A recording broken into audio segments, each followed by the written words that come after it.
So today is a pretty slow day. It's a Sunday and we have rehearsals in Quezon City. We don't have to leave for another 4 hours, so we had enough time to make breakfast for everyone at home and to make our favorite coffee.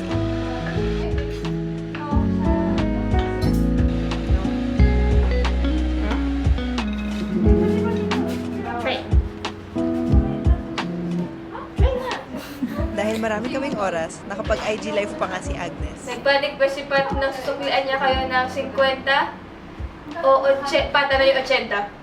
80! Ano yung 50? 50! Eh, nag-reviews ka na! Goodbye.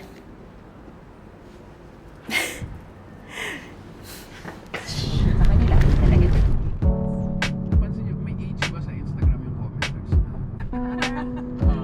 Nag-umpisa na sa deer. Alam mo ba?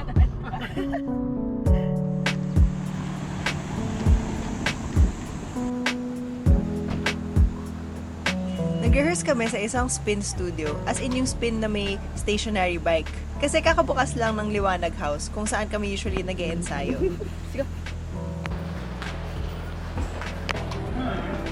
Sakto lang naman pala tayo eh. Morning! Ito siguro yung pinaka-weird na space kung saan kami nag-rehearse. Pero di kami nagre-reklamo. Masarap yung pagkain sa UP. 10 out of 10 would rehearse here again. It's no secret that we've been working on our third album. Today, we're working on a song that's on the mellow side.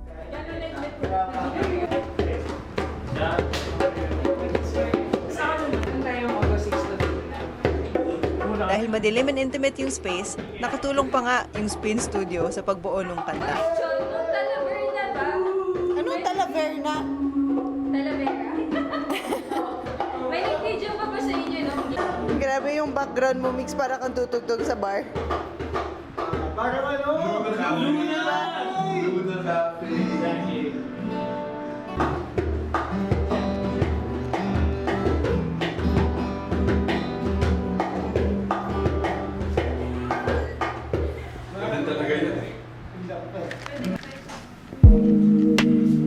Hi!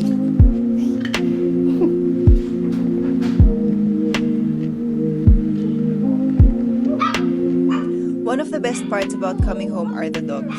Mga ilang oras lang kami nawala, pero kung bumati sila, parang ilang araw namin silang iniwan.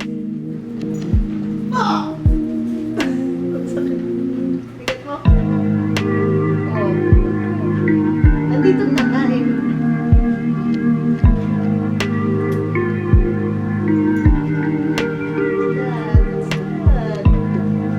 Say hi, Max.